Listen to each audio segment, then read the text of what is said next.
Итак, сегодня последняя часть. Сегодня мы поизучаем бхаву и прему. So bhava, as I mentioned yesterday, is the goal, immediate goal of sadhana bhakti. И как я вчера упоминал, бхава — это непосредственная цель садхана бхакти. It's also called rati. Также бхава называется рати. And here it is compared to the flower.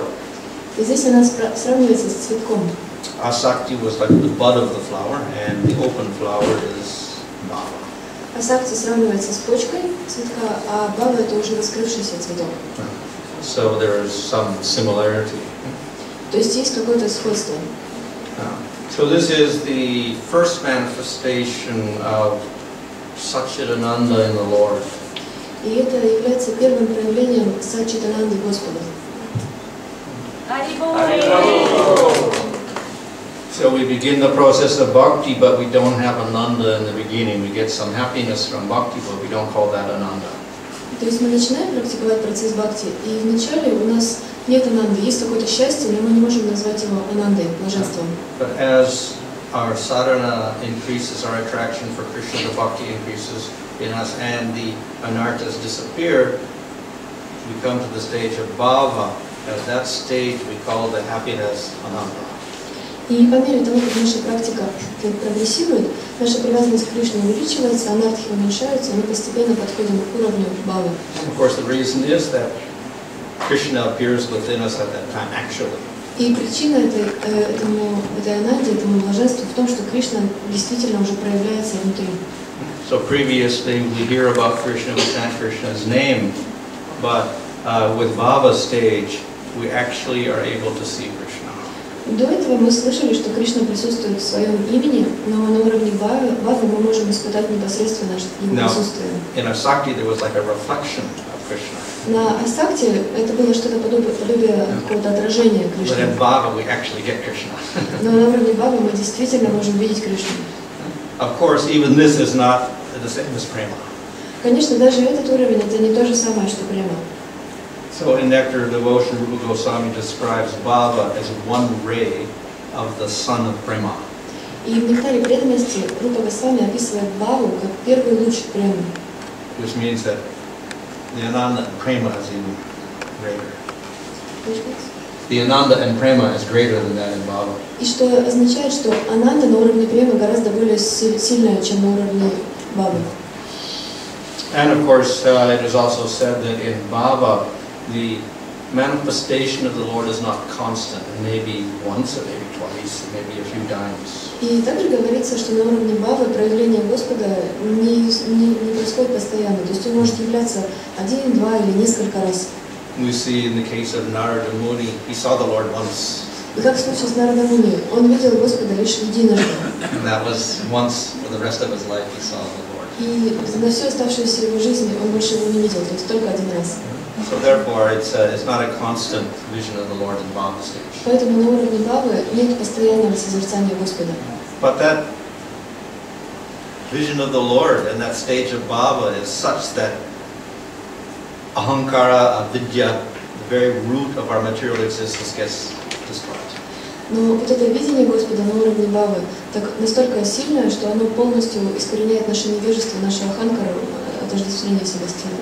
So previously we analyzed the causes of suffering in the material world, starting with avidya and asmita, raga, nivesha, vinivesha, all this, and then we do karmas, then we get suffering.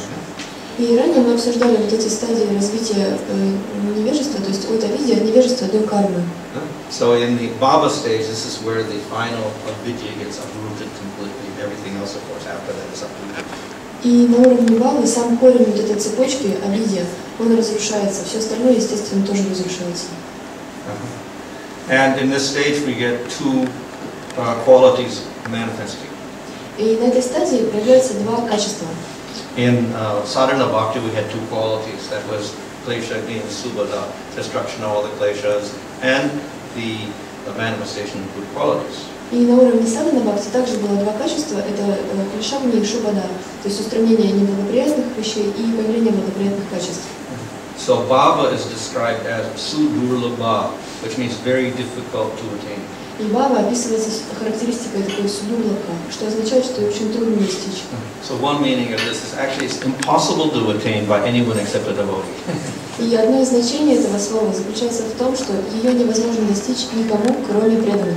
So in other words, a yogi or a jnani or a karmi cannot see the Lord.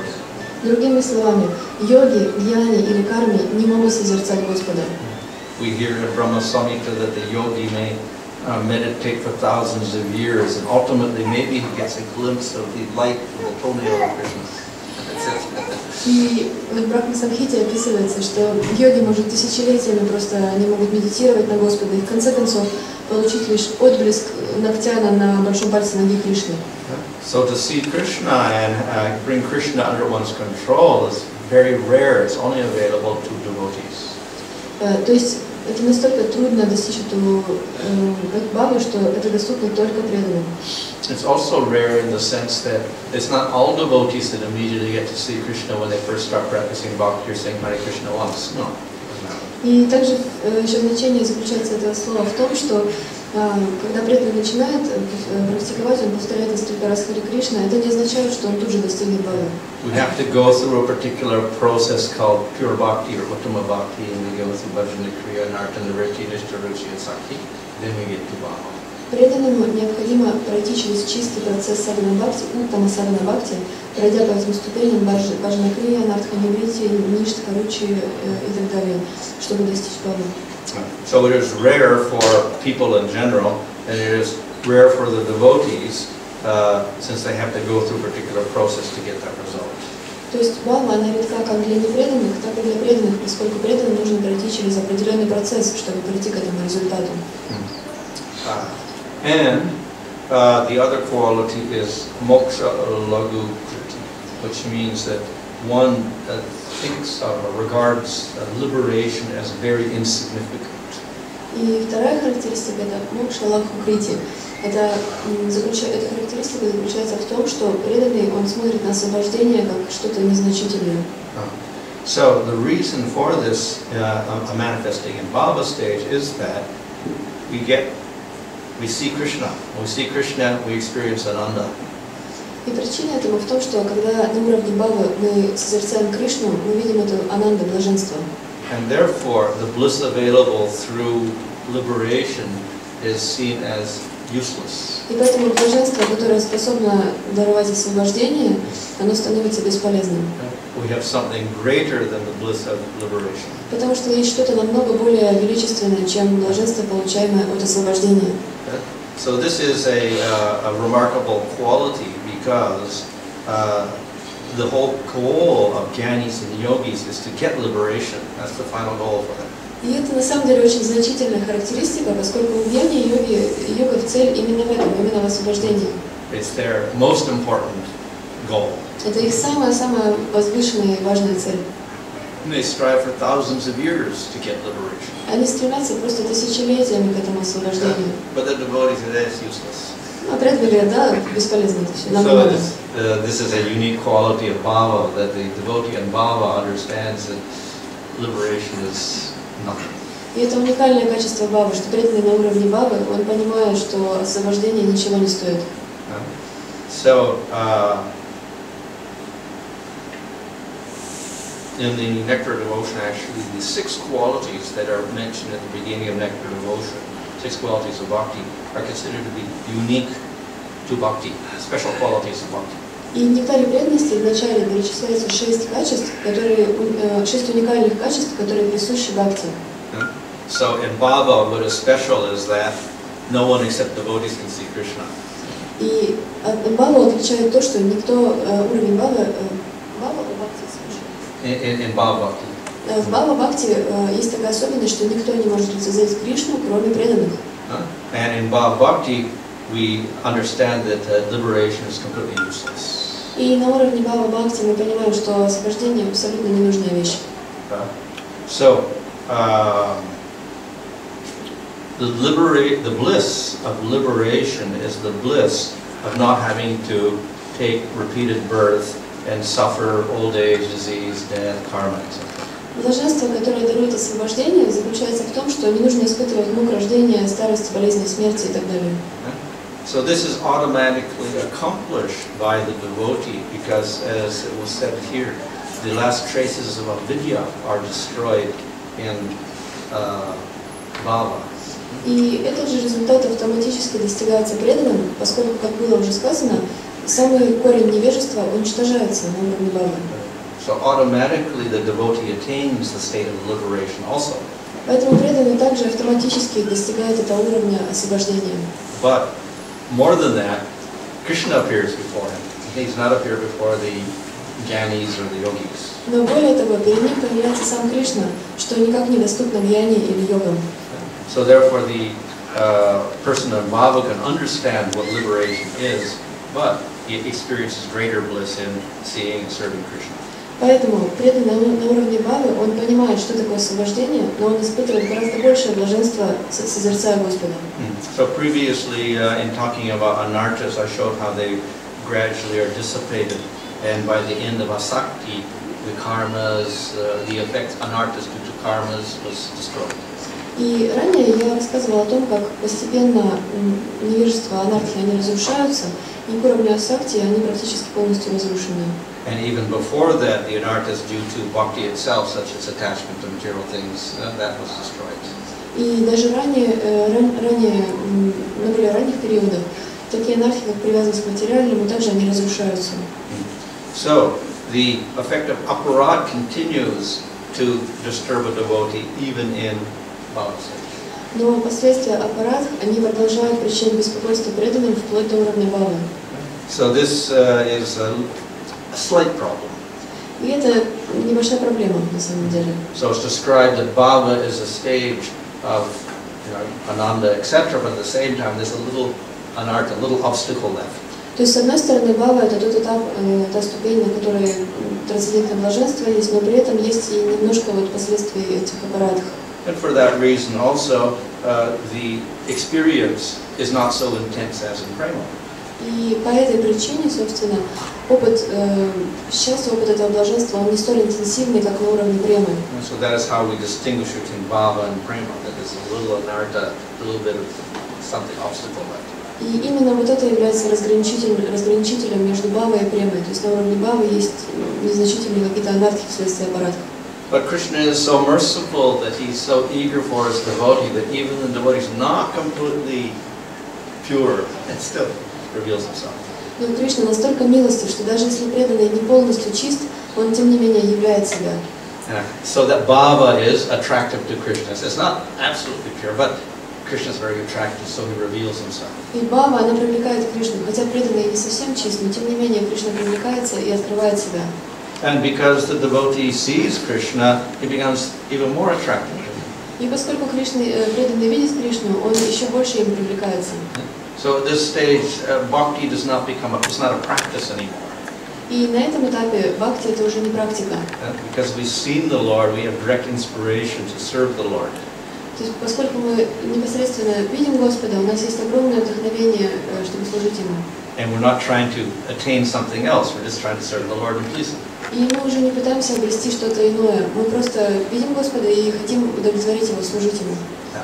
So at this stage, because we can see the Lord, this means we have different eyes. We have spiritual eyes. We cannot see the Lord unless we have spiritual eyes. И на этой стадии, поскольку мы видим Господа, нам нужны для этого другие глаза. У нас появляется духовное видение. So the devotee develops spiritual senses at this stage. И на этом этапе преданный развивает духовные чувства. So we have an eye to see the Lord. У нас есть глаза, чтобы видеть Господа. We have a nose to smell the Lord. У нас появляется нос, чтобы чувствовать Его аромат. Now we have ears to hear the Lord. Уши, чтобы слышать Его. We have hands to touch the Lord. Руки, чтобы прикасаться к Нему. We have tongue to taste the Lord. Язык, чтобы чувствовать Его вкус. So this means that through the development of sadhana bhakti, suddenly we get a manifestation of a spiritual body. И это означает, что практикуя процесс садхана бхакти, вдруг у нас появляется духовное тело, чтобы практиковать бхакти. This is quite astonishing because we do not see this in those that practice yoga or jnana. И на самом деле это удивительно, потому что мы не видим, чтобы такое происходило с теми, кто практикует йогу или гьяну. The yogis and jnanis destroy the gross body and the subtle body and karma, etc. So that what's left is Atma. И йоги и гьяни, чем они занимаются? Они уничтожают тонкое тело, уничтожают карму, и в итоге остается только лишь атма.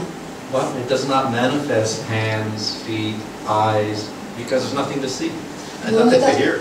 Но эта атма, она не проявляет ни глаз, ни рук, ни ног, поскольку ей нечего слышать, видеть или делать. In Brahman, there is no object of perception. В Брахмане нету никакого объекта восприятия. So senses are useless for the jnani and the yogi in their perfected state. Поэтому, когда гьяни и йоги достигают совершенства, им нет необходимости пользоваться чувствами. But the devotee, by definition in sadhana bhakti, he engages his senses. Но преданный, согласно определению садханы бхакти, он занимает свои чувства в служении. So, of course, now in sadhana we have a material body with material senses. Конечно, сейчас на уровне садханы у нас есть материальное тело, и мы занимаем эти материальные чувства. So we engage our senses and our mind in serving Krishna, but we get a spiritual result. И если мы занимаем наши чувства и наш ум в служении Кришне, то мы получаем духовный результат. What is that spiritual result? Is the Atma gradually develops this spiritual body. И он заключается в том, что эта атма постепенно развивает духовное тело. So that when we get to Bhava stage, we can perceive the Lord and serve the Lord in the spiritual body. То есть, когда мы достигаем уровня Бхавы, мы видим Господа духовным видением. Of course, in Raganuga Bhakti, they have a special process to help that. So you meditate on your spiritual body before you manifest your spiritual body, so to speak, you know. And then you concentrate on serving in that body in meditation, and then finally in Bhava stage, that spiritual body manifests. Конечно же, в Рагануга практике это духовное тело, оно несколько другим, более облегченным способом получается, поскольку преданный уже заранее до уровня Бхавы медитирует на свою духовную форму, концентрируется на этом, и на уровне Бхавы она проявляется.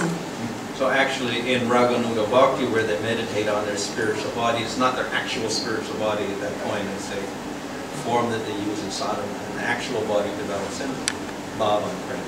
То есть, находясь практикуя Рагануга Бхакти, преданный медитирует на определенное духовное тело, но он еще им не обладает. Оно именно проявляется на уровне Бхавы. So therefore, because of the Atma's ability to see Krishna and serve him, the external body becomes useless. И поскольку душа обретает эти возможности видеть Кришну, общаться с ним, то материальное тело оно становится бесполезным. So naturally, the devotee is renounced. He doesn't really care about the material body and the needs of the material body anymore. И естественным образом к преданному приходит отречение, ему нет необходимости следить за материальным телом, поддерживать его. And all sorts of wonderful spiritual qualities manifest. И проявляются все виды разнообразных удивительных духовных качеств. Of course, sadhana bhakti, the second quality was subodha, manifestation of wonderful spiritual qualities. So this becomes more prominent in Bhava stage. И на уровне садхана бхакти был такой момент, как шубада, проявление благоприятных качеств. И это максимальным образом случается на уровне Бхавы. And the very important quality of the person in Bhava bhakti is possessiveness of Krishna. И самое главное качество преданного, которое находится на уровне Бхава бхакти, это чувство обладания Кришной. The jiva or the atma in his spiritual body has very, very great attraction for Krishna. Джива или атма, находящаяся в духовном теле, она имеет огромное влечение к Кришне. And because of that absorption in the Lord at all times and his neglect of his material body, he looks crazy. Из-за того, что преданный постоянно поглощен Кришной и абсолютно не заботится о своем материальном теле, он выглядит как безумец. So there are basically two types of bhava. И существует две разновидности бхавы. If we do Vaidhi Bhakti, this turns into one type of bhava which is weaker. Если мы практикуем Vaidhi Bhakti, то наступает бхава, которая несколько более слабее по интенсивности. The attraction to the Lord is slightly weaker because we conceive of the Lord as Supreme Lord, not as simply Krishna. И привлеченность к Кришне, она несколько слабее, поскольку мы видим его как Верховного Господа, а не как самого Кришну. So in other words, we do Vaidhi Bhakti, we worship Krishna, then we see Krishna in Bhava stage through Vaidhi Bhakti, but it is a little different from that practiced in Pragati. То есть, иными словами, если мы практикуем вайдхи бхакти и видим Кришну, достигаем уровня, когда видим Кришну, мы видим его иначе, нежели чем если мы практикуем рагануга бхакти. So in Raganuga, there's not such emphasis on following the rules of bhakti, etc., and meditating and concentrating on Krishna in his Vrindavan form. В рагануга бхакти не столь важно следование правилам и предписаниям, сколько медитация на Кришну во вриндаванской форме. So in Bhava, this leads to a realization of Krishna where we don't see him as God. И на уровне бхавы приходит осознание Кришны такое, когда мы не смотрим на него как на Верховного Господа. And therefore, the relationship is more intimate and stronger. И поэтому отношения становятся более близкими и сильными. And more spontaneous. И более спонтанными. So, Vaidhi and Raganuga are both sadhanas, and they both lead to Bhava stage. И вайдхи, и рагануга, оба эти процесса это садхана, и они ведут к бхаве. So we do this, we see it like that. So it's not that if you do sadhana bhakti, you can never realize Krishna. Yes, you can realize Krishna through Vaidhi bhakti or through Raganuga, but there's a little bit of a difference in how you perceive Krishna and Bhava. То есть не так, что вайдхи бхакти она не ведет к тому, что мы осознаем Кришну. Конечно, мы осознаем его, если мы практикуем вайдхи садхану или рагануга садхану, но тот конечный результат, к которому мы придем, он будет несколько различаться. То есть Кришна, как мы его видим в результате вайдхи и в результате рагануги. Of course, there's different ways in Vaidhi bhakti in which you could see Krishna. Конечно, есть различные способы на уровне практикуя вайдхи, с помощью которых мы можем увидеть Кришну. If you worship Krishna in Dwarka, obviously, then you will see Krishna in Dwarka, and of course everybody there in Dwarka sees Krishna as God, as well as seeing him as Krishna. Если, например, мы медитируем на Кришну в Двараке, то мы обретаем это видение, и в Двараке все видят Кришну как Верховного Господа, поэтому мы будем также его видеть. Whether we worship Krishna in Vrindavan or Radha or Krishna in Vrindavan, or in any relationship through Vaidhi Bhakti, what happens? We can't go to Dwarka because we're worshipping Krishna in Vrindavan. Но если мы на Вайдхи Бхакти практикуем медитацию на Кришну во Вриндаване или Раду Кришну во Вриндаване, им поклоняемся, то что же произойдет? В Двараку мы уже не попадем, потому что мы во Вриндаване Кришне поклоняемся. So Vishnu Chakravarti explains that in that case, if you do Vaidhi Bhakti and you go to Bhava and Prema for Krishna in a Vrindavan cowherd-like form, there's another place called Aishwarya Goloka. И в этом случае, если мы практикуем Вайдхи Бхакти, но при этом медитируем на Кришну в Вриндаване с пастушками и так далее, то есть для этого особое место, куда такие преданные попадают. Это Aishwarya Goloka. In Aishwarya Goloka, Krishna is there as a cowherd boy, there's Mother Yasoda, the Nanda Maharaj, the cowherd boys are there, the gopis are there, everybody is there, but they also regard Krishna as Supreme Lord as well as seeing him as a cowherd boy. Об этом говорит Вишванатха Чакраварти Такур. Они, такие преданные, попадают на Галоку, где также есть пастушки, мама Ишода, Нанда Махарадж, коровы. То есть все происходит так же, но при этом все эти преданные, они видят его как Верховного Господа. So we can say this is maybe superior to the Dwarka realization of Krishna, but still that it's not so intense as seeing Krishna only as Krishna without that idea of being the Lord. И мы можем сказать, что такая реализация Кришны, она превосходит реализацию Кришны в Двараке, однако она не столь интенсивна, как просто видение Кришны во Вриндаване в Бхакти. So Bhava Bhakti actually means Sthayi Bhava.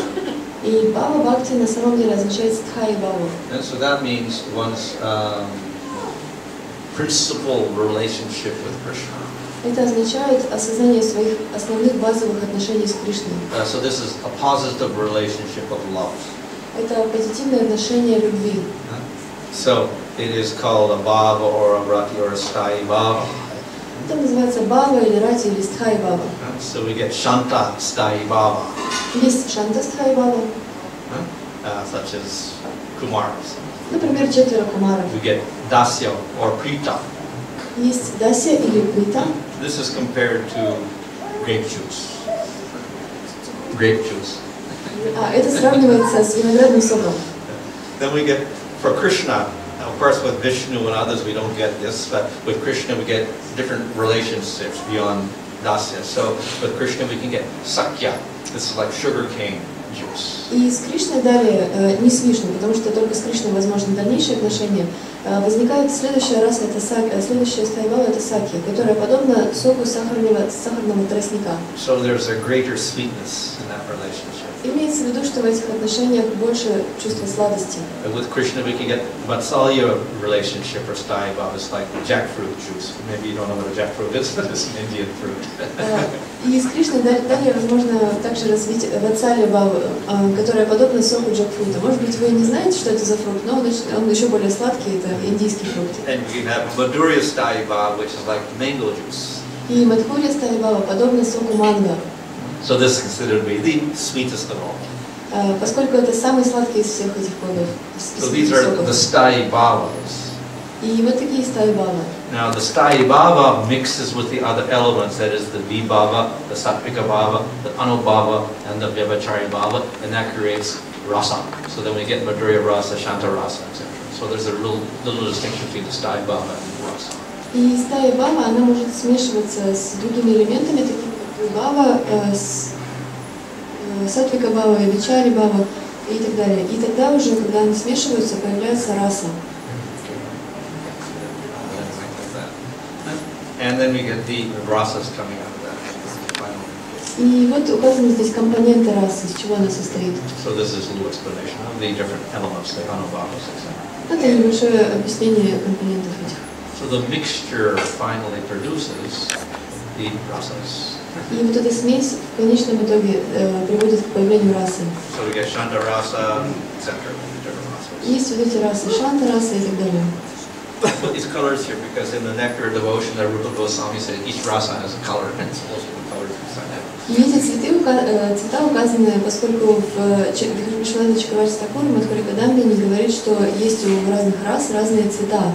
So these are what we call the primary or mukhya rasas. These are the rasa that has to be there. И это называется первичные расы или мухья расы, то есть те расы, которые обязаны быть. And these are positive, loving relationships. В любых позитивных любовных отношениях.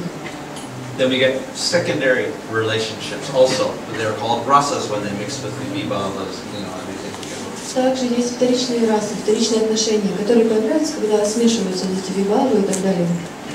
And then the primary and the secondary mix together, we get more variety. И когда первичные и вторичные смешиваются, возникает еще большее разнообразие. So within each of these rasas, then you get a mixture with the secondary rasas. И когда первичные смешиваются со вторичными, у нас появляются расы. But they're called secondary rasas because they don't exist independently. Но они называются вторичными, поскольку они не существуют независимо. They only exist if the primary rasa exists. Они существуют только в рамках первичных рас. And sometimes they will manifest, but then they will disappear. Иногда они проявляются в их рамках, иногда исчезают. Whereas these ones will always manifest. В то время как эти расы всегда проявлены.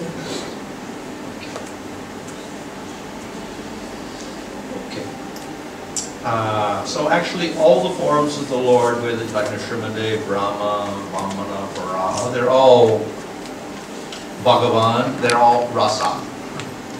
Все формы Господа, они представляют какие-то расы, олицетворяют их, поскольку они являются самим Бхагаваном, Господом.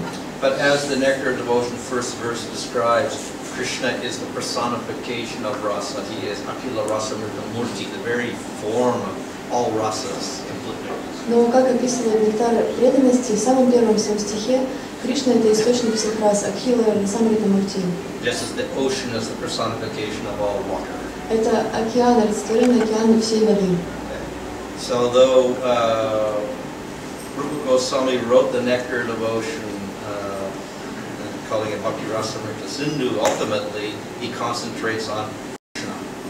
И в нектаре преданности Рупа Госвами, он в конечном счете концентрируется на Кришне. We can develop prema for any form of the Lord, but since Krishna embodies all rasas most completely, this is where we get the highest experience of rasa. Мы можем концентрироваться на любовь на Господа, но поскольку Кришна включает в себя все расы, то он является наивысшим проявлением этих рас.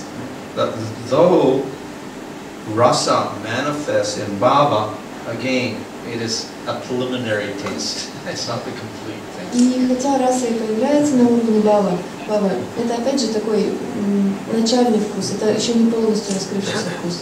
And so, as I said previously, it's like one ray of the sun. Простите, не полностью раскрывшаяся раса. Как я уже упоминал, это луч солнца. So though it is very great, still it is nothing compared to prema. Хотя это очень что-то величественное, тем не менее, это даже сравнить нельзя с премой. Okay. Any question? Есть ли вопросы?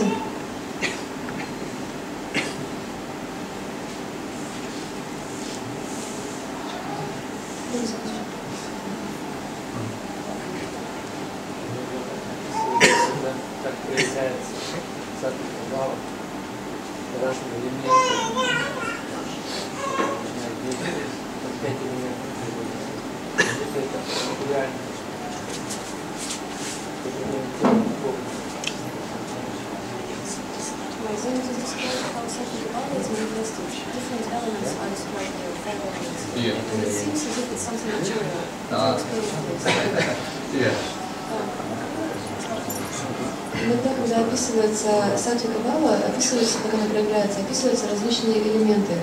И этих элементов 5 кажется, как будто это что-то материальное. Не могли бы вы объяснить это, прокомментировать? Yeah, apparently we have a description there. I think the pranas contact with different elements like water and air, and then we get tears and trembling and fainting, etc. Описываются такие вещи, что как прана, какие-то слезы текут, обморок, дрожание тела и так далее.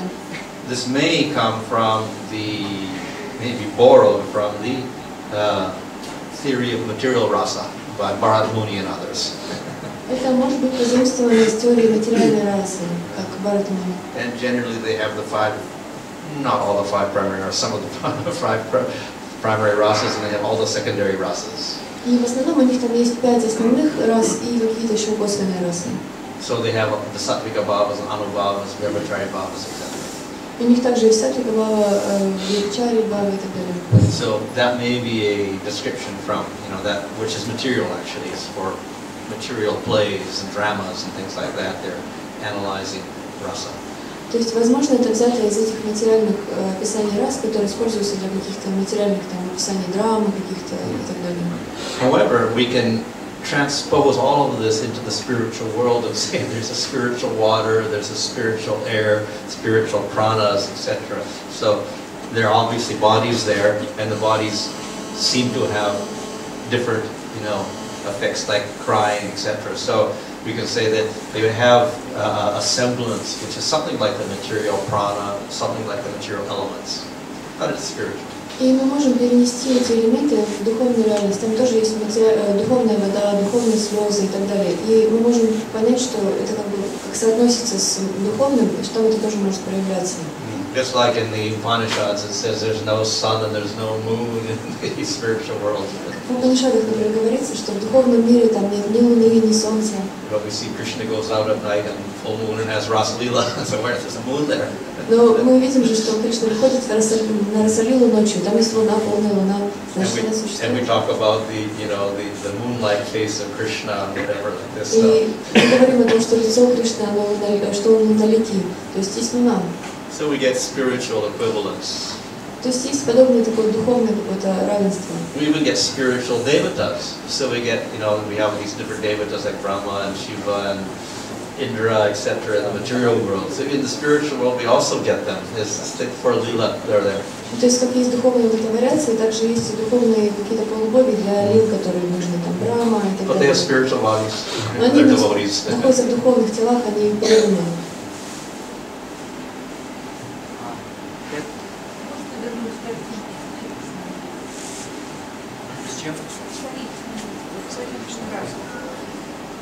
Can you please go back to the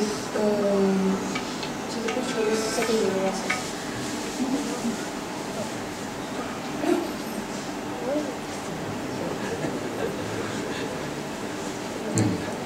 Приводили объяснение, что отношения с Кришной в конечном результате воитки, оно различно. И мы практикуем садхана-бхакти, в то же время по данному наставлению говорится, что преследуем Прабхупады, Прабхупады, а он Рагануда Бхакта, и получается, как бы, такого результата для себя. People are saying that practicing Гаудия Бхакти and Рагана Бхакti are different Krishna, and according to Matthew instruction, we follow Шри Ишопанишад, and he is Raganuga Bhakti. So what kind of Krishna will we attain? If we practice Raganuga Bhakti as Shri Prabhupada did it? Yeah, so Raganuga means we get the Gokul Krishna without the reverence if we practice Raganuga, because the very essence of Raganuga is to follow after the Brajavasis and have their same mood. Мы получаем Кришну в Гокуле, поскольку вся цель практики Рагануга Бхакти – это практиковать так же, как жители Вриндавана, то есть видеть Кришну так же, как Кришна в Вриндаване. If we're not qualified for Raganuga, Jiva Goswami gives an interesting alternative. He says you can mix a little Vaidhi Bhakti and Raganuga together and do a compromise system until you're fully into Raganuga. Если же мы еще не готовы к Рагануге, то Джива Госвами дает интересный такой компромисс. Он говорит, вы можете практиковать Вайдхи Бхакти и добавлять элементы Рагануги до тех пор, пока вы не будете готовы практиковать Рагануга Бхакти.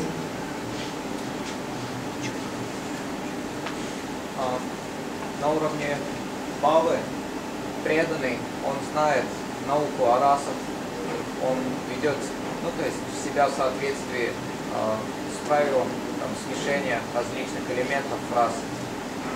Верно ли обратное утверждение, что невозможно следовать этому, если человек не находится или преданный не находится на этом уровне?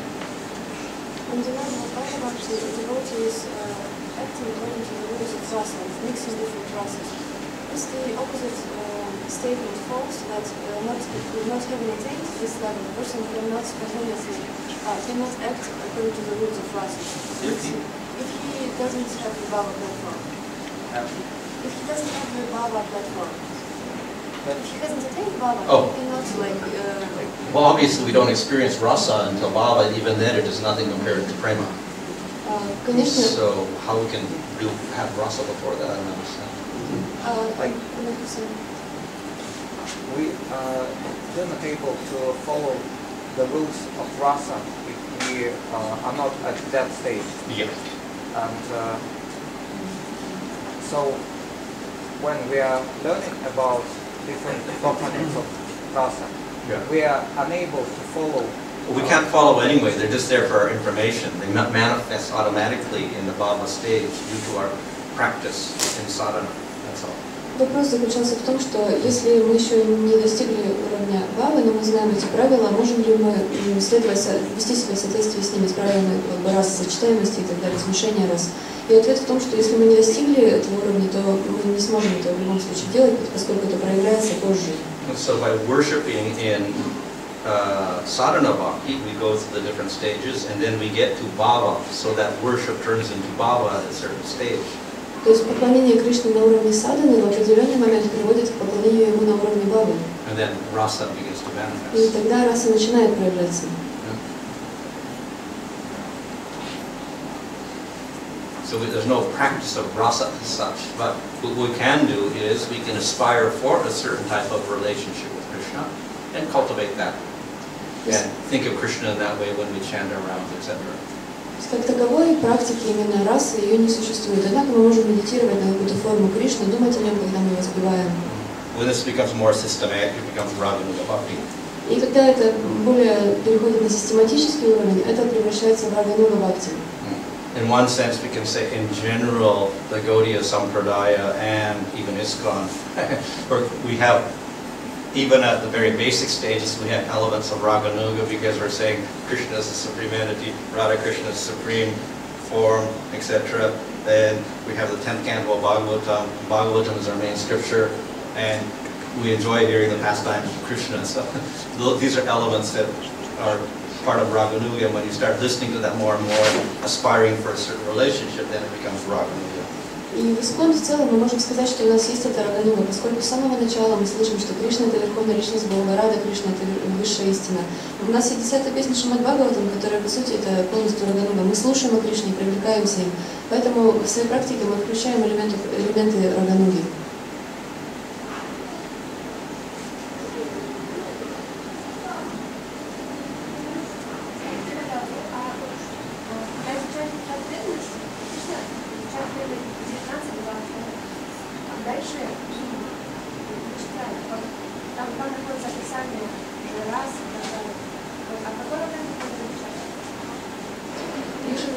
Обычно, когда изучают нектар преданности, изучают первые 19, что ли, глав.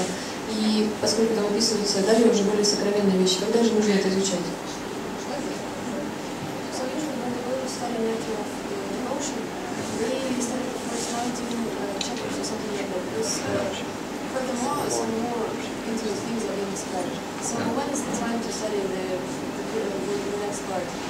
I guess that's an individual choice.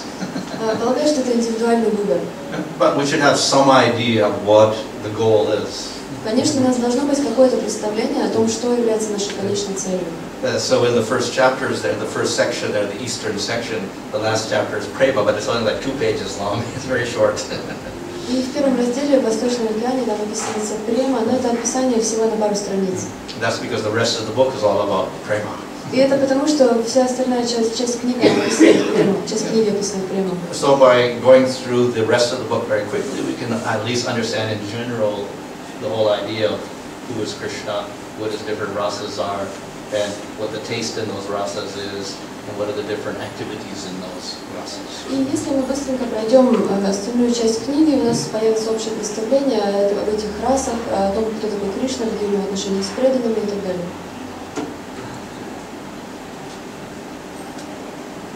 Скажите, пожалуйста, если можно, 2 вопроса.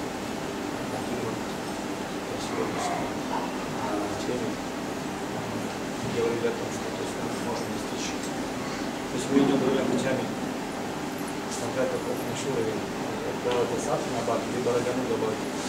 Как-то влияет, или как бы это влияет только на то есть твое как бы восприятие Кришны. Либо Затем, либо Рагануга Бхакти. То есть разные отношения, спонтанность, да, интенсивность служения и так далее. То есть это как-то влияет на то, что когда мы обращаемся к Кришне, то есть у нас будут какие-то с Кришной более продвинутые отношения, если мы через Раганугу прошли, либо через Садхана Бхакти. Через Вайдхи. Да. То есть вопрос первый. Если мы практикуем через Вайдхи Бхакти или Садхана Бхакти, влияет ли это на то, к какому виду отношений с Кришной мы приходим, более интенсивные или нет? So my first question is, if we practice either Vaihdhi, Sadhana, or Vaihdhi practice, когда мы находимся в духовном мире, когда мы возвращаемся к Кришне, это влияет как-то? Влияет ли это на наши отношения? If we practice Vaihdhi Bhakti or Raganуга Bhakti, when we go home back to life, does it influence the type, the intensity of our relationship with Krishna? Really, are they different? Well, that's what I said. If you do the Raganuga Bhakti, you realize Krishna without seeing him as God. So that relationship is more intense. And then if you do Vaidhi Bhakti and you worship Krishna, then you realize Krishna, but you also see him as God. So there's some Aishvarya aspect there. So that dilutes the relationship a little bit. Just as Vasudeva and Devaki have Vatsalya, but that is weaker than Mother Yasoda's and Nanda's Vatsalya, because they see Krishna as God as well as seeing him as their son. Как я уже упоминал, если мы практикуем Вайдхи Садхана Бхакти, то там примешивается чувство, что мы видим Кришну как Бога. Если мы практикуем Раганугу Садхана Бхакти, то этого нет, и отношения более интенсивные. Так же, как у Васудевы и Деваки, они видели его как Бога, поэтому их родительская любовь была несколько менее интенсивная, чем любовь Нанды Махараджа и Ишоды. То есть, когда мы попадаем в духовный мир, мы будем, менее отношения с Кришной будут не то что низкие, больше таких, более блаженных разнообразия с Кришной отношений. So, when we get to the spiritual world, our relationship with Krishna will we have less variety, less taste, less bliss if we practice this elements of Aishwarya? Well, as I said, it'll be different because we have that, there'll be less intimacy, let's say, and therefore the intensity is less.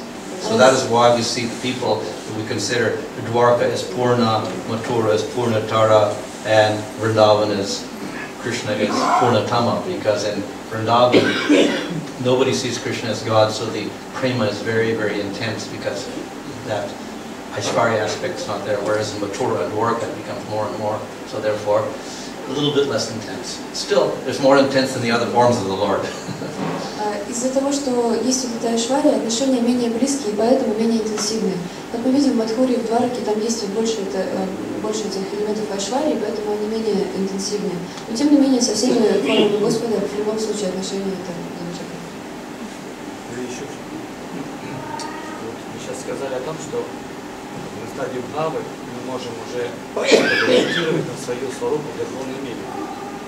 Мы вот вчера заходили к вам в гости и как бы задали вам один вопрос. Now you mentioned that when we are on the stage of Bhava, we can meditate on our Swarupa in the spiritual world. And yesterday we came by to visit you and we asked you one question.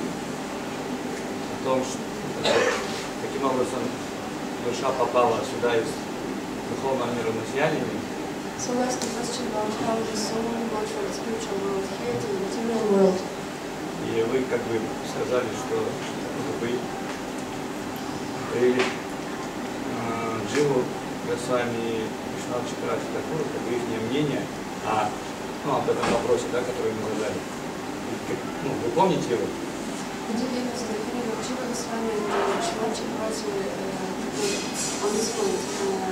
Do you remember their opinion on this point? Well, they don't speak of a previous time.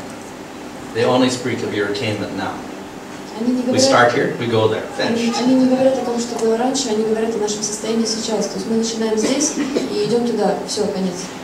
Нет, я сейчас не это спрашиваю. Я хочу, каким образом стыкуется о том, что на стадии бхавы мы можем уже свою сварупу, да, пытаться медитировать на нее, да, какое-то открытие выше наше положение в духовном мире. Но когда мы с вами разговаривали, да, задавали вопрос о том, что как душа, откуда она пришла. То есть вы сказали, что возможно, есть мнение, да, о том, что мы пришли из другого места. И то есть, каким образом тогда вот это вот, что мы реально можем сварупу свою медитировать на нее, да, уже у нас уже есть в любом случае форма в духовном мире. То есть мы в любом случае уже либо с функцией, либо с биологией пришли, либо еще с какой-то планеты. И каким образом это стыкуется, вот это вот то, что вы сказали, мнение Чакравати Такура и Джива Госвами о том, что мы, возможно, пришли там с какого-то другого места. So how to combine to match these two things? The one thing that we have our eternal Swarupa, and the other thing that we have come from something that according to the opinion of the Acharyas, we may have come from different places than the local and material. Well, the idea is that we start here in the material world, we do sadhana bhakti, we get the bhava, we get the prema, and we experience bliss. When we attain or manifest our spiritual body in bhava and prema, and we experience that bliss, it's actually, we experience it as eternal. То есть суть в том, что практикуя садхану бхакти, мы постепенно поднимаемся на уровень бхавы, испытываем это блаженство, и его природа она вечна. So therefore, there's no speculation or questioning or even wondering about a previous or a later, because it's eternal. It's this eternal, so we don't think of a past or anything. We just think it's eternal, and we're satisfied with that. И испытав это, мы получаем такое удовлетворение, что мы как бы ощущаем, что это вечное, и уже не думаем, что это прошлое или будущее, или настоящее. So in one sense, the whole question is insignificant for us. Этот вопрос, он уже становится неважным. And maybe it's be a question for us who are trying to rationally figure things out in the material world. Может быть, это вопрос для нас, кто пытается рационализовать как-то эти вещи наподобие того, как это в материальном мире устроено.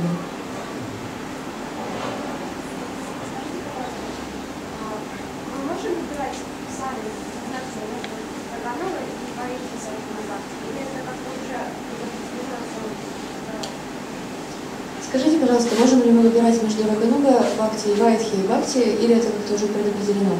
Can you please tell, can we choose between practicing Vaidhi Bhakti or Raganuga Bhakti, or it's already predetermined, pre-decided for us? No, well, it's just like you made a decision to worship Krishna or to associate with ISKCON devotees, so that's your choice. We're not saying it's predetermined. То есть ваш выбор в том, что вы выбираете поклоняться Кришне и общаться с преданными ИСККОН. Вот такое определение. But there's mercy of devotees involved. If you don't get that mercy, then nothing happens. So somehow mercy is there, and ultimately we could say the mercy is under Krishna in some sense, but the devotees themselves have caused this mercy to distribute, and somehow we end up worshiping Krishna. И единственное, что вот по милости преданных, от милости преданных это зависит, они распространяют ее, и мы в итоге поклоняемся Кришне. And so then whether it's Vaidhi or Raganu is also a personal choice, but then it's also, we can say, influenced by our association. Конечно, это личный выбор, практиковать вайдхи или рагануга, но с другой стороны он обуславливается нашим общением. And of course, when we develop that greed for Krishna in Vrindavan, that's when we're qualified for Raganu. И тогда, когда мы обретаем это желание обрести Кришну во Вриндаване, это означает, что мы квалифицированы, чтобы практиковать раганугу. В философии Мадхвачарьи есть категория джив, которые никогда не получают освобождения. И какое мнение у последователей Господа читания, у 6 Госвами на этот счет? Другими словами, возвращаясь к вопросу по падении дживы, то есть поэтому вопросом был издан сборник, такое наше изначальное положение, наверное, в году в 96-м. И то есть какое участие вы принимаете? So, according to Madhvacharya's philosophy, there is a particular jivas dimension. How can we match it, and how can we connect it with the ideas of Six Goswami and the followers of Lord Chaitanya? How is it related? And going back how do they explain it? Yeah, how do they explain it? Can we go back also to the question of has the jiva fallen or not? And there was some kind of a collection of articles or something about has the jiva fallen or not? It was issued in 1996 or something. Да, то есть и вы принимали участие там в составлении этой книги и то есть как-то рассказать об этом вопросе. То есть это как продолжение вопроса, который Рупа Рагунат задал. So it's like continuation of the Raghuna's question. You could take participation, taking part into compiling this book? No. Could you make a comment on this question? No. Anyway, about Madhvacharya, yes, there are several, let's say, theological points of Madhva which are a little different from our conceptions. Там есть несколько таких теологических моментов, которые отличаются от наших представлений. So that is one of them. There's certain jivas who are eternally tamasic. И это одна из них, идея о том, что некоторые дживы, они вечно находятся в тамасе, в невежестве. And there's others who are rajasic and others who are sattvic. А другие дживы, они раджастичные, есть сатвичные дживы также. And of course they may, even though their nature is such, they may change their gunas slightly once in a while like that, but generally it's only the sattvic ones that aspire for spiritual life and eventually get out of the material world.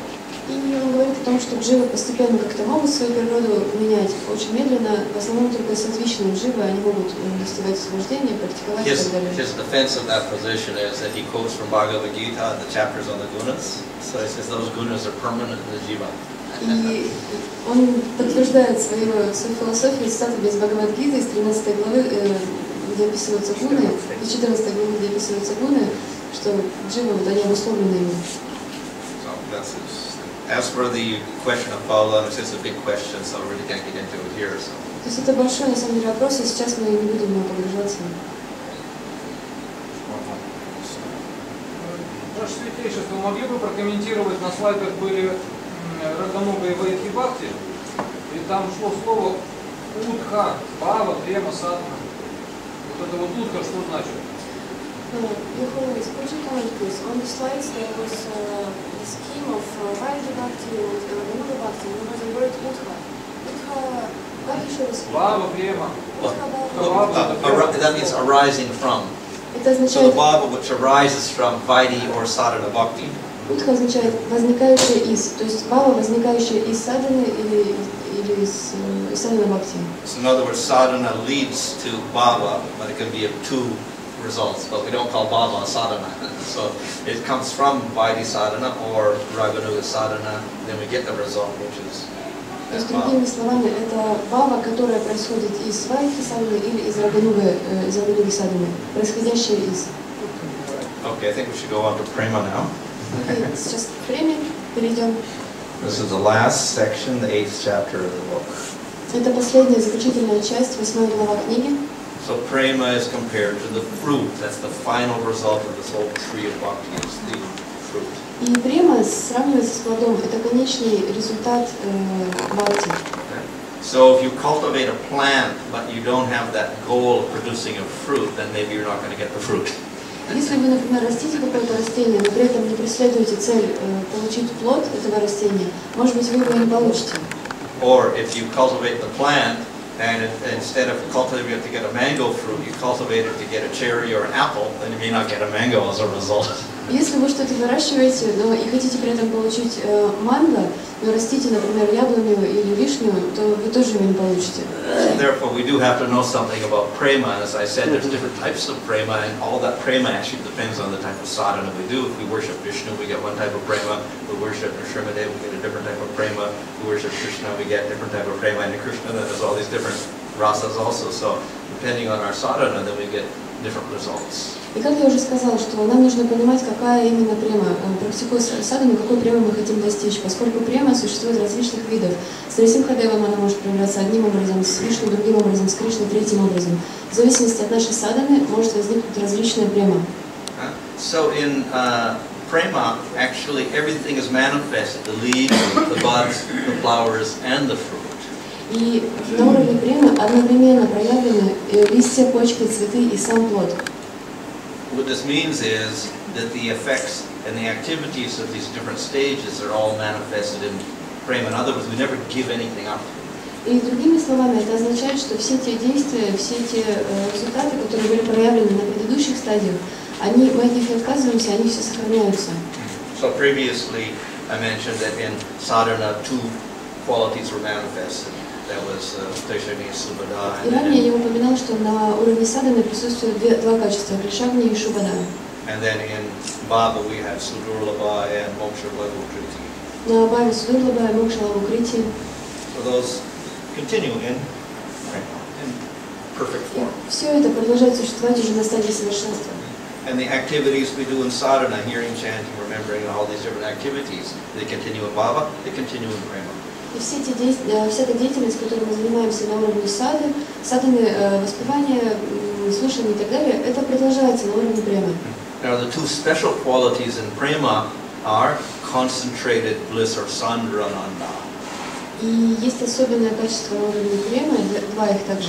Первое из них это концентрированное блаженство, сандрананда. So in Bhava there was ananda, and in Prema it is sandrananda, intense bliss. На уровне Бхавы это было ананда, на уровне премы это уже сандрананда, концентрированное блаженство. And the second quality is Krishna Akarshani, that Prema attracts Krishna. И следующее качество это Кришна Акаршани, то, что према, она способна притягивать Кришну. Of course, we know bhakti in any of it, sadhana, bhava, or prema attracts Krishna. Конечно, мы знаем, что бхакти любая, будь то уровне на садхане, на уровне бхавы или према, она привлекает Кришну. Krishna says in Bhagavad Gita, I'm equal to all living entities, but I am attracted to my devotee. И Кришна говорит в Бхагавад-гите, что я равно отношусь ко всем живым существам, но я привлекаюсь своими преданными. And therefore, Supreme Lord, he rescued Gajendra the elephant, even though he was just a sadhak of a mixed bhakti. И поэтому Господь он спас Гаджендру, хотя он был еще и несовершенным преданным, просто садхакой с смешанным бхакти. However, in prema, Krishna really, or any form of the Lord, is under the control of the devotee. В то время как на уровне премы Кришна полностью находится под контролем преданного. So we see in the story of Ambarish, the Lord said, actually, I'm under the control of Ambarish, and he has my Sudarshan chakra, so it's under his power, it's not under my power anymore. И как в истории с Амбаришей, Господь говорит, что на самом деле я полностью нахожусь под его контролем. Моя Сударшана чакра у него в руках, поэтому я полностью под его контролем нахожусь. And similarly, Krishna, of course, shows extraordinary actions by which he is controlled. И также Кришна, Yeah, and it shows how he is controlled. И Кришна поэтому он проявляет удивительные лилы, как он контролируется преданными. Of course, he becomes a charioteer, which is considered an inferior job for Arjuna, his friend. Он становится, например, колесничим, что считается более низким положением для своего друга Арджуны. Or he agrees to get tied up by Mother Yasoda, which we don't see in any other form of the Lord. Или он соглашается, чтобы его связала его мать Ишода, что мы не можем видеть ни у какой другой формы Господа. And she can threaten him with a stick and make him cry. Она может угрожать ему палкой и заставлять его плакать. So all this is because of Krishna Karshini. Krishna is under control of the devotee who has prema. И все это происходит из-за Кришна Акаршини, что Кришна находится под полным контролем преданного, который находится на уровне премы. So in Bhava stage, this possessiveness, great attraction to Krishna was manifest, and prema becomes more intense. И на уровне Бхавы проявлено это желание обладать Кришной, но на уровне премы оно гораздо более интенсивное. And the greed for Krishna becomes intense. И жадность, желание обладать Кришной становится гораздо более интенсивным. So prema is described that it is a love for the Lord which will overcome all obstacles. И описывается, что это именно, что способность преодолеть все препятствия приходит вследствие любви к Господу. Whenever obstacle is there, the devotee does not give any regard for that. He simply keeps loving the Lord. Какое бы препятствие ни приходило к преданному, он не обращает на это внимания, просто продолжает любить Кришну. So at this stage, the Lord appears for a short time, and then more greed for Krishna. И на этой стадии, если Господь появляется на какое-то небольшое время, это вызывает еще большее желание любить Кришну. And then, because of that longing, Krishna will show himself again and will get more bliss. Из этой ненасытности, из этого чувства желания встречи с Кришной, он покажет себя вновь Кришна, и это даст еще больше блаженства. So Krishna manifests himself in all the senses. И Кришна проявляет себя при этом во всех чувствах. So he reveals his form to the eye. Он раскрывает, являет свою форму глазам преданным. And of course that form itself is remarkable. И, конечно же, эта форма сама по себе, она удивительная. But then he reveals his fragrance to the nose. Затем он раскрывает свой аромат носу. So generally in the material world, the sense of smell is not too much. You have a few perfumes or something, that's about it. И обычно в материальном мире чувство запаха, оно не слишком острое. Люди пользуются парфюмом для этого и так далее. But the fragrance from Krishna's body is remarkable. Но аромат от тела Кришны, он удивителен. And his voice, or even his flute, is heard by the ear. Далее его голос или даже его флейта, она слышна уху. He touches the devotee and we can feel his youthful qualities. Он прикасается к преданному, и мы чувствуем его юность. And in Madhurya Rasa, then he reveals his taste. И в Мадхурья Расе он раскрывает свой вкус. And then he reveals himself simultaneously to all the senses. That's called audorja. И затем он являет себя одновременно всем чувствам, и это называется аудария. And that he gives his kripa shakti so that the devotee can experience all these qualities. И после этого он дарует преданному крипа шакти, благодаря которому преданный может чувствовать все это своими чувствами.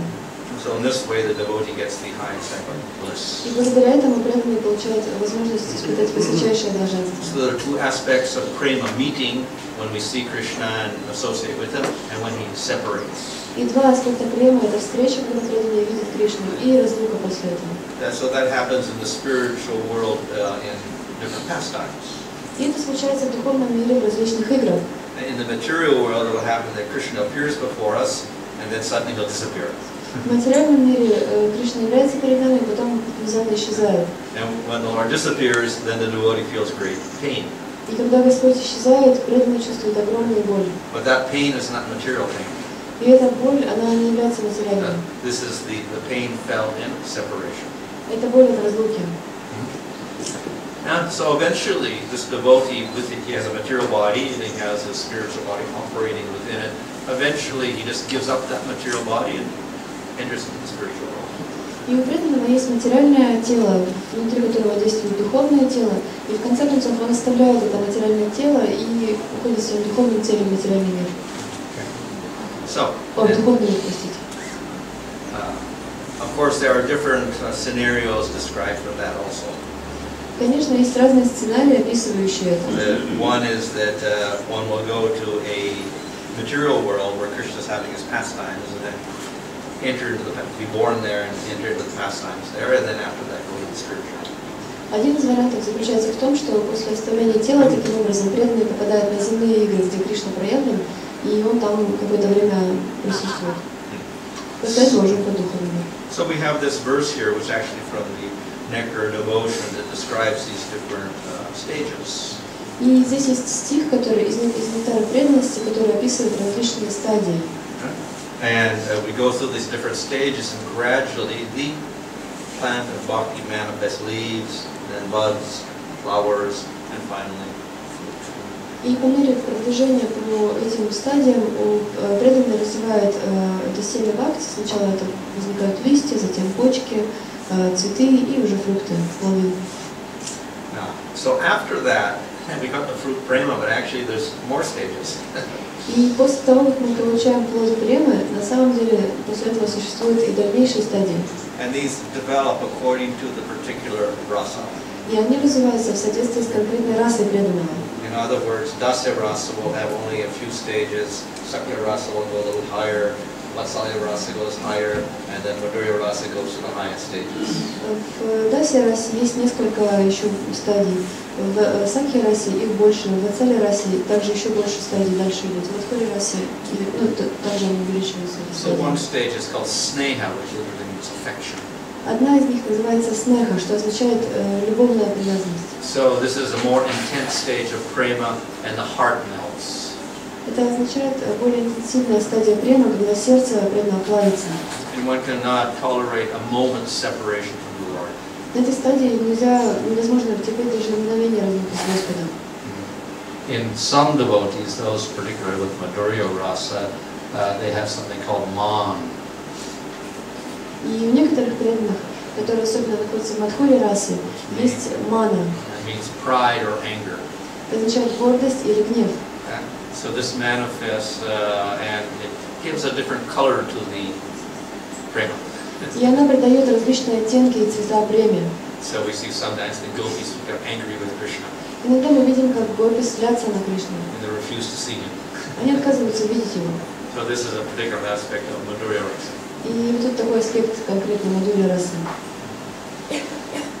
We get pranaya, which is like sneha, but it's free of any respect, so very familiar.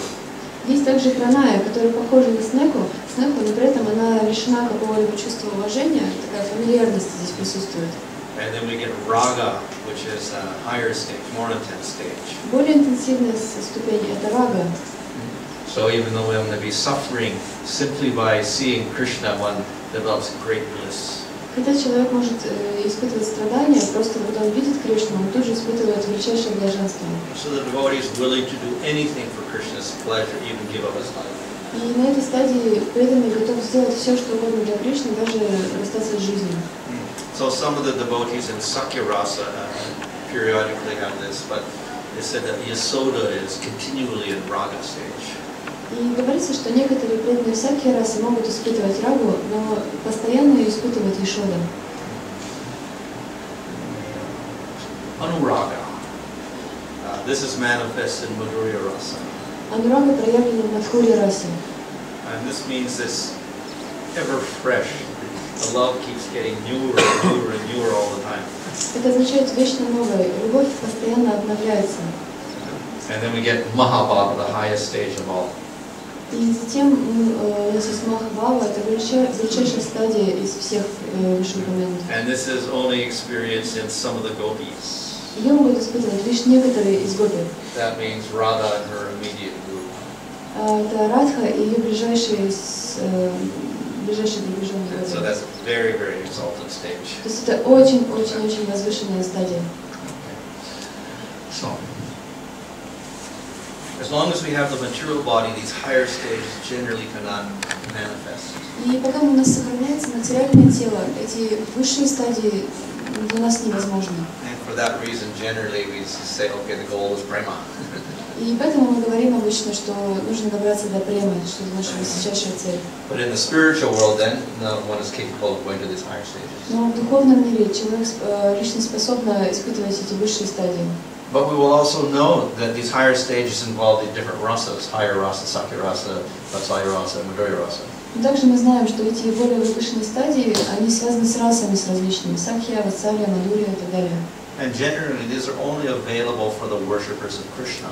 И обычно это доступно только тем, кто поклоняется Кришне. if we worship Rama or Nrsimha or other forms of the Lord, the only option is Dasarasa. Если мы поклоняемся Раме или Нрисимхе или другим формам Господа, то единственный вариант для нас это Дасья-раса. So we're restricted to Bhava, Prema, and that's about it. Таким образом, получается, что мы ограничены Бхавой и Премой. So that is why Krishna is said to manifest more bliss, more ananda for the devotees, because we get all these higher stages in different rasas. Поэтому Кришна, он проявляет больше блаженства, больше ананду для преданных в различных расах.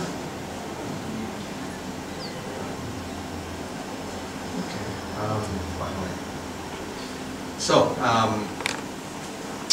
there is an analysis here of attachment. Generally we think attachment is very bad, but actually attachment to Krishna is very good. Здесь небольшой анализ привязанности. Обычно считается, что привязанность это что-то негативное, но привязанность к Кришне это очень хорошо. So if we have material attachment, then we think of I, the concept of I in my body, and this is mine, this material object is mine, is very strong, and this causes bondage in the material world. Если мы считаем себя материальным телом, то мы сразу принимаем концепцию мое тело, и тогда мы заработаем карму. So to get rid of the bondage, then we destroy the ahankara. Если же мы освобождаемся от этих связей, то мы разрушаем ложное аханкару. This produces the state of liberation, mukti. И это приводит нас на стадию освобождения мукти. In bhakti, we do not destroy the ahankara in one sense, that the sense of I is not destroyed. С какой-то степени, с какой-то стороны в бхакти мы не уничтожаем аханкару, поскольку чувство «я», вот это самое сильнейшее, оно остается. We concentrate on the idea that I am the servant of Krishna. Мы концентрируемся на своем «я» в служении Кришне. And we develop attachment to Krishna and the devotees. Мы развиваем привязанность к Кришне и к преданным. So the sense of I is not completely wrong, but of course the impersonalist Mayavadis that want to extinguish the whole concept of I and this consciousness is there finally. Without I. Концепция «я» нельзя назвать ее неверной. Имперсоналисты же, однако, пытаются от нее всячески отказаться и отрицать ее. So in bhakti we say I am the servant of Krishna. We have a sense of I, but it is directed towards the Lord with no desire or enjoyment for ourselves. И в бхакти мы говорим, что есть эта концепция «я являюсь слугой Кришны», но при этом отрицается идея наслаждения для самого себя. And this not only destroys ahankara, material ahankara, attachment to the material world, bondage, etc., it produces prema. И при этом, если мы действуем для удовлетворения Кришны, то это не только разрушает аханкару и избавляет нас от кармы, но и приводит к преме. So there are different stages corresponding to the different stages of bhakti through Ishtarucha, Sakibana, Prema, so the different stages. Those are the material attachment and then the attachment to Krishna. Здесь упомянуты слева вот различные стадии, затем материальные привязанности и Кришна. Those are the Sanskrit names, so these are the, I think the... Там были названия на санскрите, здесь мы можем вот русский вариант посмотреть. So we see that the attachment to matter is quite strong when we have faith, and then gradually as we do bhajana kriya, the attachment becomes a little weaker, and consequently the attachment to Krishna becomes weak. It starts weak and it becomes stronger and stronger and stronger. So as the material attachment becomes weaker, the attachment to Krishna becomes stronger. И здесь мы можем проследить, когда, например, мы находимся на уровне веры, наша привязанность к материи чрезвычайно сильная. И по мере продвижения по этим стадиям привязанность к материи постепенно ослабевает, и привязанность к Кришне усиливается. И мы можем заметить, что чем сильнее привязанность к Кришне, тем слабее привязанность к материи. So we see in the middle that Nishtha is kind of equal, half-half. В середине мы видим, что на уровне Ништхи все поровну, то есть половина на половину. And then as we go through Ruchi and Asakti Bhava, the attraction to Krishna is much stronger, and the attraction to Maya is much weaker. И когда мы проходим через стадии Ручи, Асакти и Бхавы, привязанность к Кришне гораздо сильнее, а привязанность к материи становится все слабее. So by cultivating bhakti, naturally the attraction to Krishna increases, and the side effect is that the attraction to Maya decreases. И практикуя бхакти, мы можем видеть, что привязанность к Кришне увеличивается, и вследствие этого сама по себе привязанность к материи ослабевает. It is like filling up a cup. Это подобно тому, как наполнять чашку чаем. So if we start filling up the cup and it's half full, then there's a little bit of air there and half is water. Если мы наливаем в нее жидкость, то половина, например, занимает жидкость и половина воздух. And if we have 3/4 filled, then there's only 1/4 water. Если мы наливаем 3/4 жидкости, то лишь четверть заполнена воздухом. And we fill up the whole cup with water, then there's no air at all. Если же мы нальем полную чашку, то для воздуха уже места просто не останется. So simply by developing bhakti and developing more and more attraction to Krishna, automatically the attraction to material energy, maya, etc., decreases until it becomes zero. И подобным же образом, по мере нашей практики в бхактике, привязанность к Кришне настолько увеличивается, что привязанность к Кришне настолько увеличивается, что привязанность к материи уже просто не находит себе места, и она достигает нуля. So this is another way of illustrating the same thing. Вот еще один способ, как можно это проиллюстрировать. So then in the same way we get meditation or thinking of Krishna, how it develops through different stages here. И здесь мы можем пронаблюдать, как наша медитация или наши размышления о Кришне развиваются на различных этапах. So in the beginning stages, it's weak. We cannot concentrate very much because our attraction to Maya is stronger, so we get distracted. И вначале наша медитация на Кришну, она очень слабая, поскольку наша привлеченность к Майе очень сильная, поэтому мы постоянно отвлекаемся, не можем думать о Кришне. So even in Nishta, we got some material traces there, so there's disturbance. Даже на уровне Нишки мы имеем какие-то материальные отпечатки, которые вызывают беспокойство. When we get to Ruchi, then we can concentrate for a long time because we have more attraction to Krishna, less for Maya. И когда мы достигаем уровня Ручи, наша концентрация длится дольше, поскольку у нас больше привлеченность к Кришне, чем Майи. In our Sakti stage, then we get very deep meditation. На уровне Асакти наша медитация становится очень глубокой. And then in Bhava stage, the Lord appears within us, actually. It's called Spurti. На уровне Бхавы Господь является внутри нас уже реально, и это называется Спурти. And in Prema, the Lord appears before us, and we go to the spiritual world, and we directly associate with the Lord. И на уровне Према Господь является прямо перед нами, и мы уходим в духовный мир и напрямую общаемся с Ним. And in that Prema stage, then we eternally serve the Lord. И на уровне Према мы вечно служим Господу.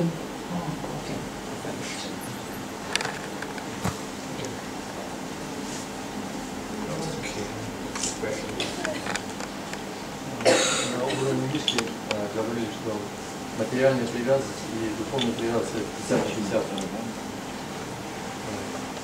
На уровне Нишки говорили, что материальная и духовная привязанность 50 на 50.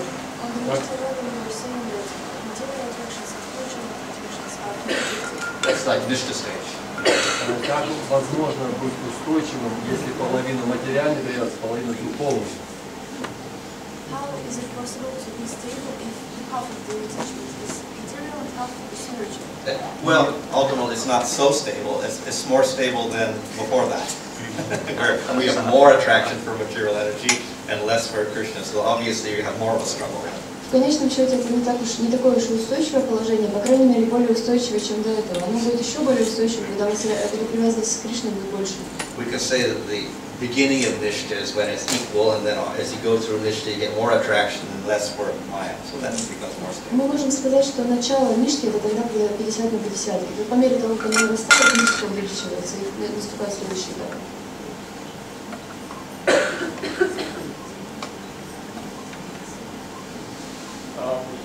Период Бхактиведанты, чем он характеризуется, и я слышал такое, что он до 15 лет, продолжительность такая же.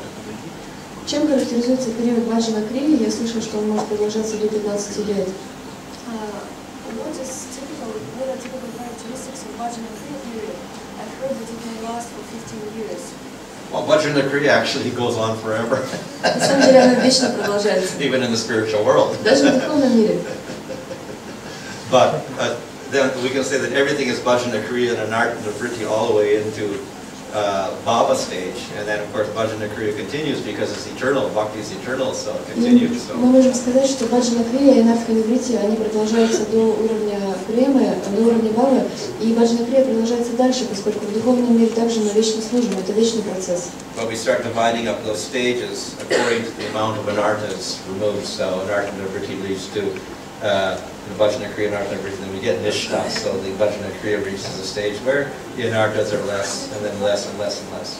И это разделение основано на степени уменьшения анарх. То есть сначала Баджана Крия, она ведет к Анартха Ниврити, анарх становится меньше, это приводит к Нишке и так далее. So we say that the stages of Bhajana Kriya and Anartha Vritti are they keep going on through the higher stages. То есть мы можем утверждать, что стадии баджана-крия, нартха-ниврити, они проходят через дальнейшие стадии. Раз говорили, что плоды премии могут быть разные, в зависимости от садханы. Плоды премии могут быть разные, в зависимости от садханы практикующих. Применимы ли, скажем, эти все описания бхакти и расы в отношении к другим воплощениям Бога или нет? You mentioned that there are different fruits of practicing variety sadhana, vedana sadhana. А здесь применили эти что? Ну, это описание расы, описание процесса бхакти к другим воплощениям Бога, не только Кришны. Are these descriptions of rasa, of practicing sadhana bhakti and so much applicable to other forms of the Lord? Well, yeah. We do sadhana, but the other forms of the Lord, the other rasas are not available. Only dasya, shanta dasya. Да, мы практикуем садхану, но с другими формами Господа доступна лишь шанта-раса и дасya-раса. But of course, you have the same elements of vibhava, sattvika bhava, vyabhichari bhava, etc. Ну, конечно, там есть те же элементы. Vyabhichari bhava, vibhava, sattvika bhava и так далее.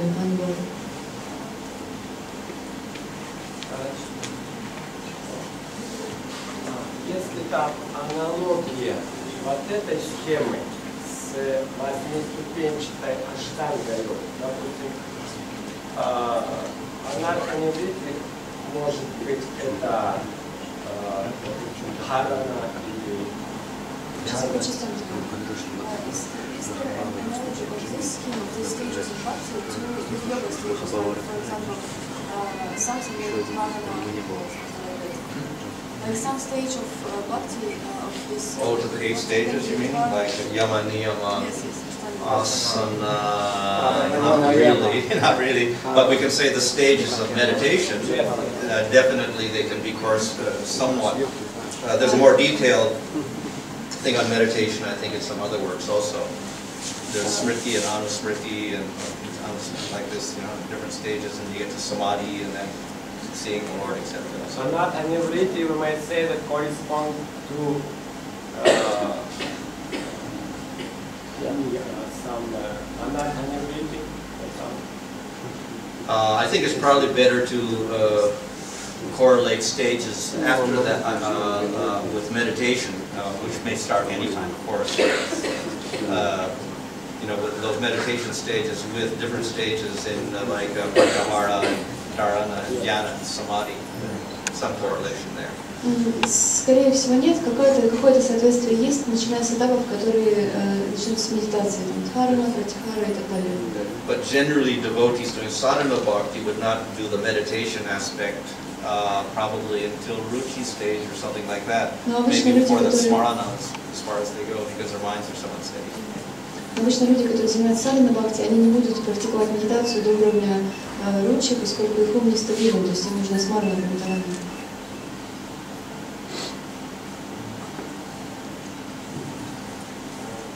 Когда эти 9 этапов служения рассматриваются, шрадхи, затем вайди садхана, то есть рагануга садхана тоже включает все эти аспекты в себя, от шрадхи до асакти, потому что иногда говорится, что раганугу начинает практиковать на уровне двух последних только, или она включает все шрадхи, So when you practice Raganуга bhakti, can you complete all the stages starting from Shraddha to Asakti and so on? Theoretically, yes. In Raghavata Chandrika, there, Vishnu Chakravarti says you could begin your sadhana with Raganuga bhakti. So theoretically possible. Теоретически это возможно. Говорится, что Вишну Чакраварти Такур говорится, что можно, говорит, что можно начать ее практиковать. But in that case, probably we would assume that in previous lifetime you already had a familiarity with Krishna and you had attraction for Krishna or something like that. Но в таком случае следует признать, что, скорее всего, в прошлой жизни было какое-то знакомство с Кришной, какое-то понимание, какая-то привлеченность. However, generally, as particularly recently with Bhaktisiddhanta Saraswati and Srila Prabhupada, it is discouraged for earlier stages because there's certain problems involved. Но обычно Шрила Прабхупада это советует, Бхактиведанты Свами Прабхупады это советует, что на начальных этапах лучше не практиковать, потому что могут возникнуть определенные сложности. Raganuga does involve a lot of internal practice, which means a lot of meditation, smarana, dhyana. Рагануга связана с большим количеством внутренних процессов, таких как медитация, смарана и так далее. And most devotees have difficulty controlling the mind that much, so it becomes difficult for them. Но для большинства преданных сложно таким образом контролировать ум, и для них эта вся практика становится трудной.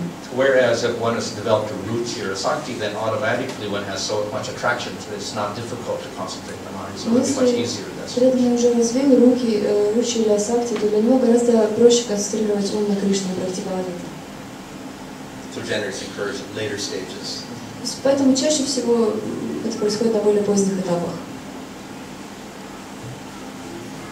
Сколько времени нужно, чтобы, например, достичь уровня мышц? Или как вообще воспринимается, если за одну жизнь зависит от времени, как примерно будет являться повторение этапа? Сколько времени требуется, чтобы дойти до уровня ништхи, к примеру, и если за одну жизнь мы хотим дойти к Кришне, как примерно по времени будут длиться этапы?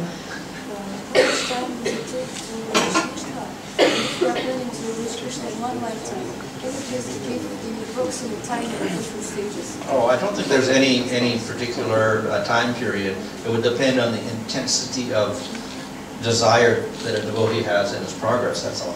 Не думаю, что это будет зависеть от какого-то конкретного времени. Это зависит от интенсивности желания прогрессировать преданного.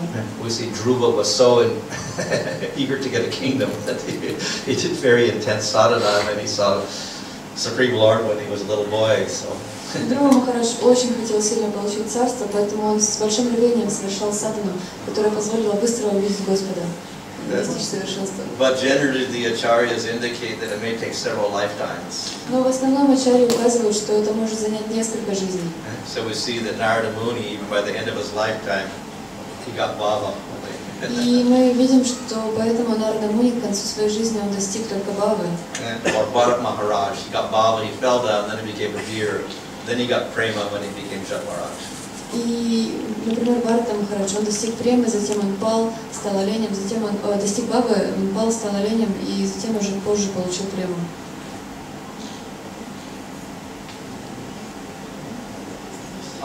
То есть получается, что когда мы идем по пути бхакти, у нас интенсивное желание, но также говорится о том, что Кришна, он независим в том, как проявлять,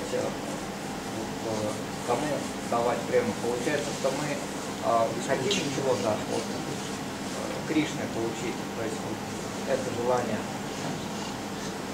как его то есть объяснить или, то есть вот это противоречие или кажущееся противоречие. There seems to be a contradiction that on one hand we need to develop a strong desire to achieve Krishna, and everything depends on it.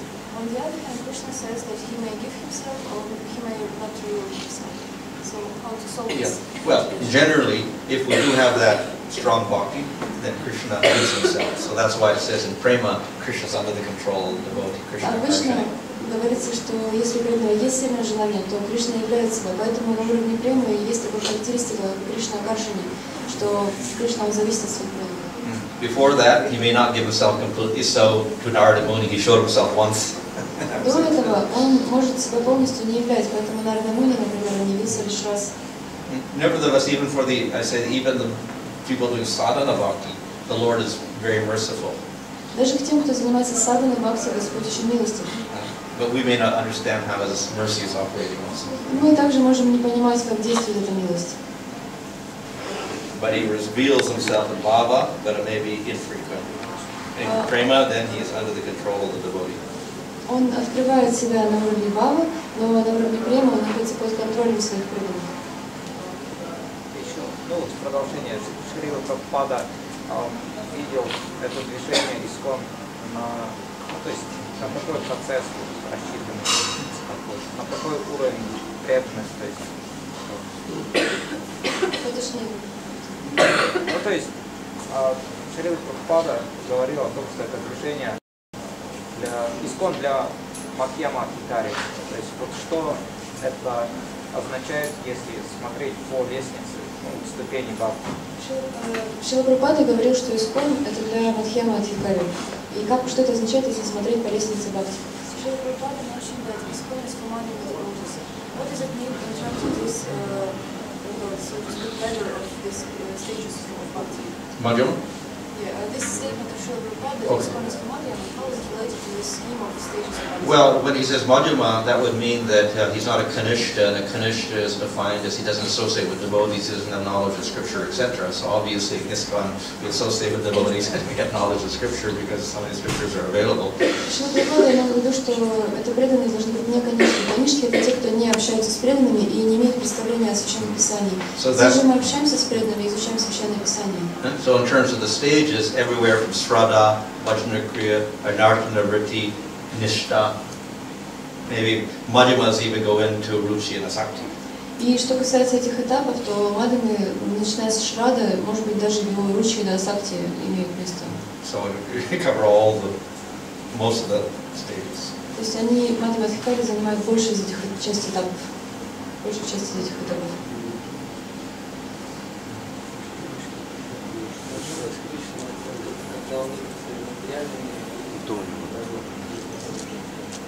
Разлука с Кришной существует только когда он проводит свои игры в материальном мире или в духовном тоже. Is the separation with Krishna possible only in material world, when Krishna leads his leelas, or in the spiritual world also? Oh. Well, in the spiritual world, we don't have prolonged separation like Krishna leaving Vrindavan and going to Mathura and then Dwarka and then not coming back for many years. We don't get that. И в духовном мире у нас нет таких долгих периодов разлуки с Кришной, как в материальном, когда он оставляет Вриндаван, уходит в Мадхуру и не возвращается. But we get daily separation. Там в течение дня разлука происходит. So Krishna leaves Mother Yasoda in the morning and only comes back at night, so that she has this feeling of separation all day long until he comes back. Вот это ежедневная разлука. То есть мать Яшода, она отправляет Кришну пасти коров, его весь день нет, она скучает, вечером он приходит. And then the cowherd boys get separation from Krishna sometimes in the middle of the day when he goes off with the gopis. А мальчики-пастушки чувствуют разлуку с Кришной иногда в середине дня, когда он уходит куда-то с гопи. And then again at night time when he goes to bed, then gopas go to their houses, they get separation from Krishna. И опять же ночью, когда Кришна отдыхает у себя дома в кровати, гопы, они чувствуют разлуку с Кришной. And the gopis get separation because they only meet him in the midday maybe, and then they separate, and then again in the evening, so they get separation in between also. А гопи чувствуют разлуку, поскольку они встречаются с ним где-то в середине дня, и потом иногда вечером, и они чувствуют эту разлуку. So that, say, short separation is there in the spiritual world. То есть существуют небольшие периоды разлуки в духовном мире. Hare Krishna.